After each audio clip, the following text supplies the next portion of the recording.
Hello ladies and gentlemen, this is Kangaroothless and I'm bringing you another StarCraft 2 commentary. This will be the third game in the series between Jeremy and Fruit Crunch, also known as AiurNeedsMe. And let's go ahead. Air talking about how he needs more sleep. And I agree, he's actually playing these games at like 4:30 in the morning, so that's a very sleep-deprived Protoss player we have here.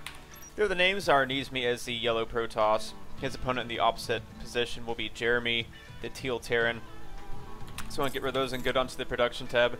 I wanted to recast this game because I just watched the replay and I watched the cast that I was doing and I just thought I did a terrible job. I know it kind of got a little bit touchy there in the last cast. I do apologize for that. But maybe I'm living up to my name as the ruthless caster. I was being pretty ruthless and I don't know, kind of spreading out some random ideas there. So maybe try to do a better job just staying impartial, not favoring one person over the other. But yeah, we can try it. We can try it and see how it works. But that's just what I noticed from the cast, which is why I didn't want to go ahead and upload it. Anyways, SVs are scouting. Fruit's going to go by this watchtower. I like that because you can actually tell where your opponent is coming from sometimes if they send out their scout late enough. So that depends on timing. At any rate, Fruit will come in here with this probe and be quite annoying. Let me go ahead and talk about the last two games. In game 1, it was on Zonaga Caverns, and Jeremy went for this weird 1-1-1. His thing is technically a 2-1-1 into expand, and quite honestly, it made absolutely no sense. Siege sinks, first of all, don't work that well in TVP unless you're just rushing for a 1-1-1 or rushing for some sort of contain, where you force the Protoss to stay on one base where you can expand.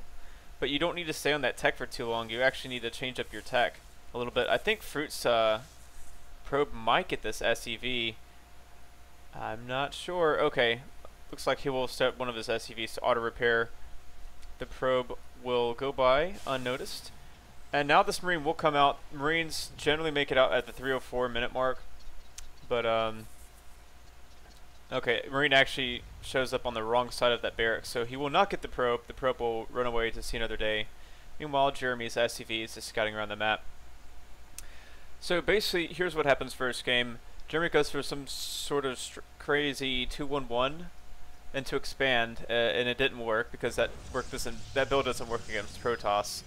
I think his build was more of a Terran versus Zerg build, and it made absolutely no sense for Terran versus Protoss. And Protoss went you know, a delayed 2-gate Void Ray. And it worked really well for shutting down those drops, and surprisingly, yeah, shutting down those drops. You would think, you know, generally Phoenixes are better for that. But I mean, this game, apparently what was best for that was just Void Rays. That's all you needed.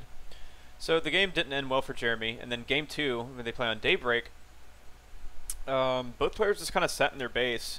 And Jeremy went for a Marine Marauder Medevac composition, which was really nice, and he transitioned to Ghost, which is great against just gateway armies. What Fruit was missing that entire game was a lot of gateways, and he was also missing some kind of higher tech. I mean, he got a Robo and he got a Stargate, and then he never really used them. And speaking of Stargates, it looks like one has gone down in the corner of Air's base. Let's see if Jeremy can scout this. This probe is coming off the line to try to hide it. And strangely enough, it will be enough to shoo away this SCV. Oh man, he only has a Zealot coming out, so he doesn't even have a Stalker out. So 2 Zealots for Fruit. Oh, that's right, the Zealot and Stalker do poke up in here. And they are shoot away, but they did see a reactored barracks. And after this, it looks like Jeremy's once again going for a 1-1-1. I don't know if this is going to work. But it could. I mean, against Stargate, it could work. But he's making a tech lab on his factory, so yeah, if he goes for a true 1-1-1, this could potentially work on this map. Fruit was the loser of the last match, so he did pick this map, and I've seen Terrans love to do 1-1-1 on this map. Jeremy's pushing out with a couple of Marines, others are just positioned at this corner. So Stargate actually won't be that useful against this sort of mass Marine build. Surprisingly, it won't be useful. Now, Jeremy is getting Banshees, which if he researches Cloak, Fruit will be at a build order loss, because he'll have to throw down a Forge or something to detect that Banshee, which will just rack up on kills. But I don't know if he's getting Cloak. It looks like there's a little skirmisher in the middle of the map for control of that watchtower. But the Stalker will be enough to chase away this army. And now Fruit is going to push out. No, he's not going to push out, but he's going to keep the Stalker at the Watchtower. Now, early game, this makes sense, but if a Marauder comes and he does some sort of Marauder expand, then you lose your Stalker for nothing. So these Marines are going to come in here. The Stalker is going to move away, so nice mini-map awareness by Fruit. And Jeremy sees that there's no fast expand. So nothing much else going on. We have 2 gateways, and I guess he's going to push out when he has his second Void Ray, which should be enough to fend off this push with the army composition he has. He should be fine if he just uses his force focus correctly. But this is the fabled 111. It's just without cloak, it's not nearly as deadly. And I've seen this done before, where you get a fast cloak for your Banshees and you go and harass Protoss. And once Protoss, you know, moves over to Robo or whatnot, I mean, you can then, you know, have your tank production or whatnot. So until Protoss gets detection, I'm not sure what this Banshee is doing over here. I guess he's waiting for another Banshee,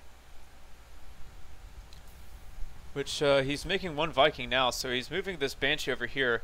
But the problem is Jeremy doesn't have cloak, so I'm not sure how effective this entire harass is going to be. Uncloaked Banshees do fine, and they are kind of nasty to deal with, but you know, it's not like Aiur has his units way out in the middle of the map.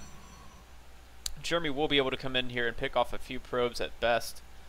So he's going to pick off 1 probe, 2 probes. Meanwhile, Void Rays are in Jeremy's base. He will send his Marines over to take out this Void Ray. Oh, that's a big loss for Fruit. He needs to back away. Meanwhile, the Void Ray is chasing down this Banshee. And the second one is coming in. I don't agree with this. He just needs to get out of there with these Banshees. He needs to keep them. And when Protoss knows you have Banshees and they can attack at any point in time, it really makes him uncomfortable to ever leave his base. So he really lost 2 Banshees for only a couple of probes, and you know, this 1 Void Ray will return. So kind of a wonky startup for both players. I'm not really sure what the let's look at the units lost tab. That'll help me out a little bit. Well, this does put Fruit a little bit further behind, and I think he lost some workers. So that's not what I was trying to look at. I'm actually trying to look at, let's look at this. Maybe it's units killed. Is it R? Alright. Anyways, I think it's Control R. There we go. Workers killed. So Jeremy's actually pretty far ahead. He killed off 12 workers.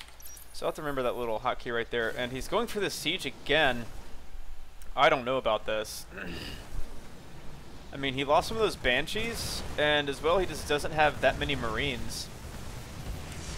So we'll be chased away. Nice force fields by Fruit Kunch, who will take out this army quite convincingly. I mean, the only thing Jeremy can really try and do at this point is try and pick off some sentries or something, but that entire push just got demolished. So now he's at a really big disadvantage. I think, is Stim even on the way? No, Stim's not on the way. That's terrible. So this 111 fails, and he's trying to expand behind this, which might explain why there weren't so many Marines. I mean, if you do a 111, you don't expand behind it. It just doesn't work that way. But the Marines will fall back to the bunker. Fruit will decide to fall back as well. Not sure why these Void Rays are out. I mean, he saw Viking production. He should probably stay, you know, steer clear of this base, especially if there's Vikings out. Looks like Fruit wants to charge up these Void Rays maybe on the rocks and then go attack something else. These rocks are really nice to charge up on, actually. Let's see if he decides to do that.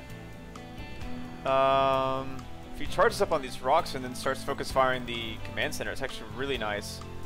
But he's going to give his hand away to just try to get some workers killed here. We'll be able to pick off a mule. That's pretty big. And